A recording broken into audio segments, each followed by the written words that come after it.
celular topo de linha. Eu sei que não faz muito tempo que eu fiz um vídeo aqui no canal falando sobre os melhores modelos pra você comprar, mas por incrível que pareça, nesse curto período de tempo já foi suficiente pra mudar completamente aquela lista. E é por isso que no vídeo de hoje subi atualizar a lista com os melhores celulares topo de linha pra você comprar hoje em dia, indo desde sempre do mais baratinho até o mais topo de linha. Inclusive comentem marcas que vocês gostariam que eu trouxesse mais aqui no canal. Comentem aí qual é a favorita de vocês. E não só isso, cara, comentem qual celular vocês gostariam que tivessem aqui no Brasil. Porque principalmente quando a gente fala de topo de linha, meu irmão, o Brasil é extremamente limitado em celulares topo de linha, de verdade. Vocês acham que é só Samsung e Apple? Meu irmão, tem cada celular chinês que é foda. Bom, mas tô sem mais enrolação, bora lá pro vídeo.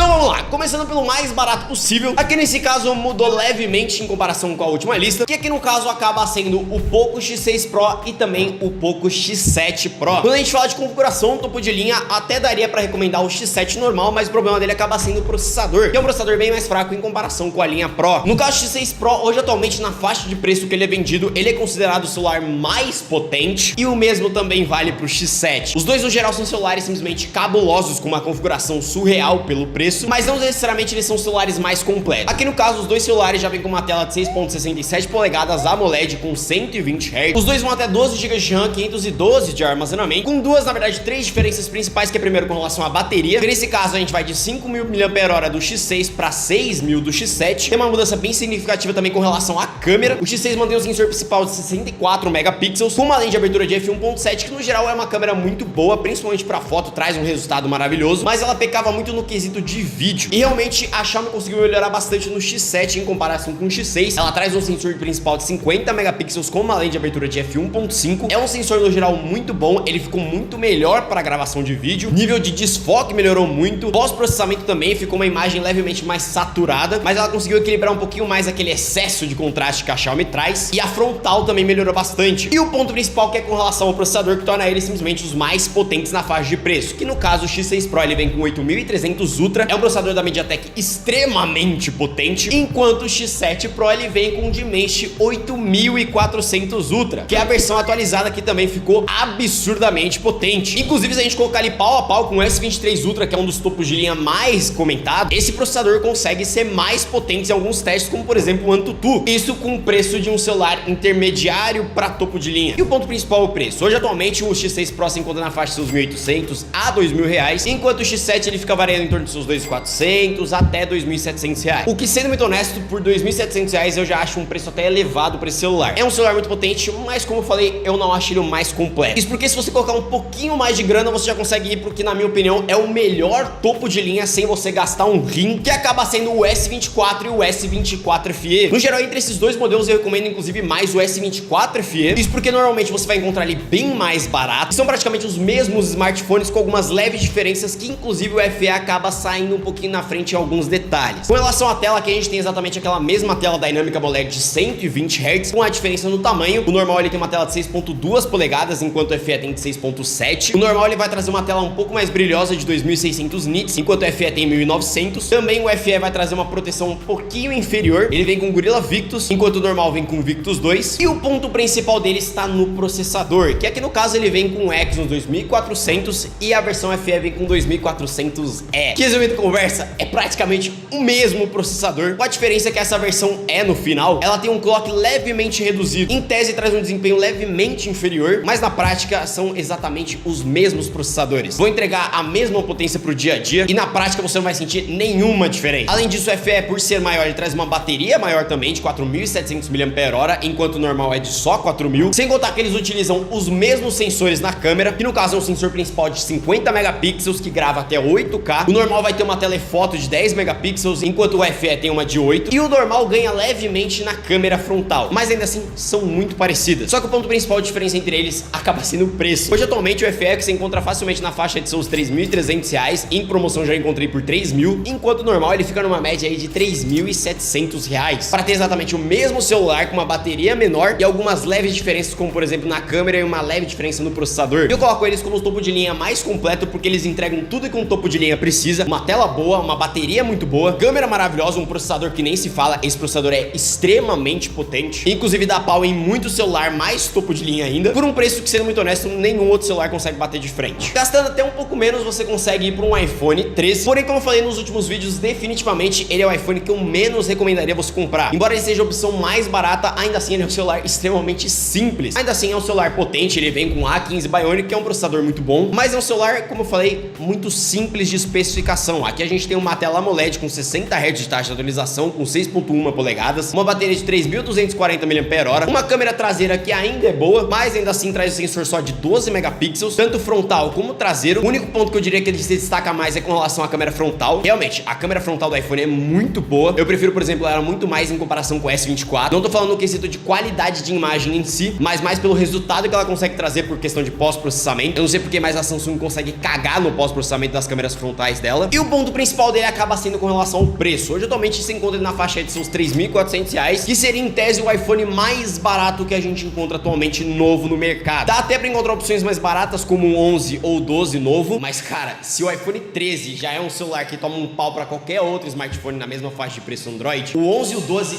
nem se fala, e gastando um pouquinho mais você consegue uma versão ainda melhor que eu vou citar. Definitivamente o 13 é o mais barato, mas ele não é o que eu mais recomendo. Agora, literalmente na mesma faixa de preço, a gente encontra 4 concorrentes principais. Nesse caso, o principal, é claro, acaba sendo o S23 Ultra, que é simplesmente o celular que vocês mais comentam, principalmente quando se trata de topo de linha, novamente, sem gastar um rim, e realmente ele acaba sendo o mais comum que a gente recomenda, porque a configuração em si do celular é muito completa. Aqui no caso a gente já mantém aquela tela dinâmica AMOLED com 120 Hz, tem uma tela só de 6.8 polegadas, gigante, já tem aquele sensor principal de 200 megapixels com aquele zoom cabuloso de 100 vezes, que no geral consegue entregar um resultado muito bom, é uma câmera maravilhosa, já traz a S Pen, já traz também uma bateria muito boa de 5.000 mAh, só que aqui tem um detalhe, tem muita gente reclamando que a bateria do S23 Ultra, ela meio que tá sendo nerfada, ela tá tendo um certo problema por conta da atualização do Galaxy AI. Eu vi muita gente reclamando que depois dessa atualização a bateria não tá durando tão bem quanto. E o ponto principal do celular, que acaba sendo o processador, que nesse caso ele vem com o Snapdragon 8 Gen 2 for Galaxy, que é um processador ainda assim extremamente potente, vai entregar uma performance maravilhosa pro uso pro dia a dia, junto também nessa mesma pegada, só que mais esquecido, e que ainda assim é um celular extremamente completo, a gente tem o Motorola Edge 50 Ultra. Cara, é um celular também extremamente completo. Aqui a gente tem uma tela de 6.7 polegadas OLED com 144 Hz, um celular que já traz câmeras muito boas. No quesito qualidade de imagem, eu diria que fica pau a pau com o Samsung. Ainda assim, eu prefiro um detalhe ou outro da câmera do Samsung, mas não tira o fato de ser uma câmera muito boa. É um sensor principal aqui de 50 megapixels com uma lente de abertura de f1.68, já trazendo uma ultra wide de 50 megapixels, coisa que o S23 não tem, e uma telefoto de 64. No geral, um conjunto de câmeras muito bom, principalmente para criar conteúdo, desde ser uma câmera principal que vai trazer uma qualidade maravilhosa, até o fato de já trazer uma ultra wide com mais megapixels, que faz diferença pra gente conseguir captar mais detalhe. A frontal dele também é muito boa, aqui a gente tem um sensor principal de 50 megapixels também na frontal, e um ponto que me chamou muita atenção dessa câmera é com relação à captação de áudio dela. Sério, o microfone consegue captar um áudio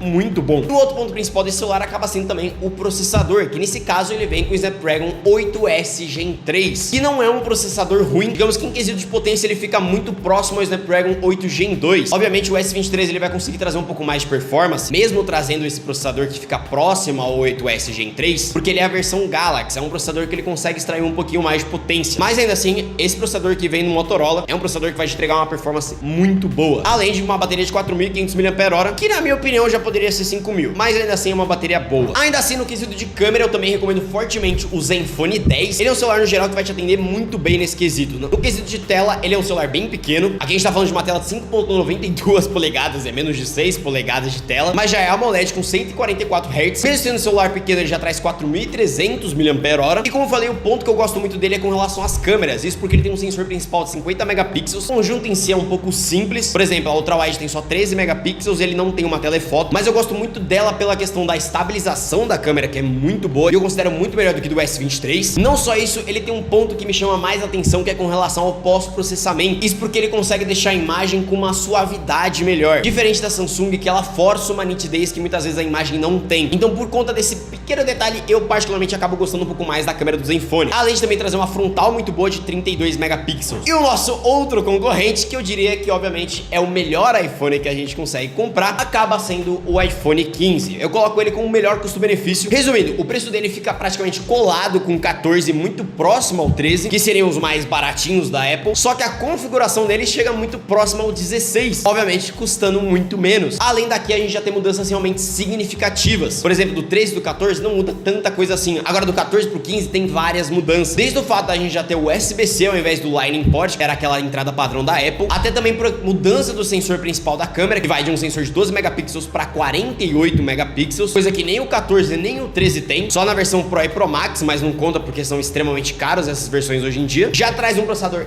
extremamente potente para usar no dia a dia, que é um A16 Bionic, já traz 6 GB de RAM, e o único, entre aspas, ponto negativo é que ele mantém aquela mesma tela simples de 6.1 polegadas AMOLED com 60 Hz, mas que você também vai ter no iPhone 16. E o ponto acaba sendo o preço. Hoje, atualmente, ele custa na faixa de seus R$4.500, enquanto o iPhone 16 está a R$5.300 para ter praticamente a mesma coisa, só que com um processador mais potente, enquanto o 14 está R$4.000. E com relação ao preço de todos esses celulares que eu citei, como eu falei, eles ficam numa média aí de R$4.400 a R$4.500. Qual que eu mais compraria nessa faixa de preço? Sendo muito honesto, o S24 FE. Cara, ele custa R$1.000 mais barato. Ainda tem uma câmera que fica pau a pau com todos esses modelos que eu citei, e ele consegue ser mais potente que todos esses modelos. Tirando em teste de single core e multicore em comparação com o iPhone, o processador que vem no Galaxy S24 FE consegue dar um pau em todos esses modelos que eu citei. Como eu falei, é um processador que ficou extremamente potente. Isso porque acaba começando muito mais você ir pro S24 Ultra, que em comparação com o S25 Ultra é um celular que tá mais de preço muito bom, já vem com um processador extremamente potente, que é o Snapdragon 8 Gen 3, tem qualidade de câmera simplesmente maravilhosa, mantém exatamente a mesma tela, a mesma construção em titânio, mantém uma S Pen, que inclusive é até um pouco melhor a S Pen, porque ela já tem conexão via Bluetooth, eles tiraram essa função da nova S Pen, e basicamente ele também tem uma ultra wide um pouco melhor, que é no caso de 50 megapixels no S25, tem uma leve melhoria na telefoto. Não só isso, também em gravação de noite a S25 conseguiu melhorar bastante, mas cara, levando em consideração a diferença de preço que tá, eu ainda assim recomendo muito mais o S24 Ultra, porque ele já vai te entregar uma qualidade de vídeo maravilhosa. Tirando o fato da ultra wide, também na melhora no modo noturno, são praticamente os mesmos smartphones. Inclusive pelo preço que ele foi lançado, se não me engano foi R$11.000 a versão tipo usar de 512 GB. Compensa muito mais você comprar um Google Pixel 9, que vai trazer uma qualidade de câmera infinitamente melhor. O processador, embora seja mais fraco, ainda assim é um sistema operacional bem mais otimizado, porque digamos é um Android puro e é um celular da própria Google, e eu acho um celular infinitamente melhor, tanto em comparação com o Samsung e até com o iPhone. Eu acho o celular mais completo que foi lançado em 2024, e ainda assim eu considero ele topo de linha, que você consegue comprar aqui no Brasil, mais completo para você comprar hoje em dia, embora seja extremamente caro. Com relação ao preço deles, hoje atualmente o S24 fica na casa dos seus R$6.000, enquanto o Google Pixel tá na casa aí dos seus R$9.000 até R$10.000 aqui no Brasil. Recomendaria você importar, mas levando em consideração que você vai comprar aqui, ainda assim eu considero a melhor opção. E novamente, links de seus celulares vão estar aqui na descrição. E eu acho que é isso. Se você gostou desse vídeo, não esqueça de deixar o seu like, se inscrever no canal e ativar o sininho das notificações para não perder os próximos conteúdos. Lembrando, eu tenho outras redes sociais. E eu acho que é isso. Eu fui por aqui, valeu e falou!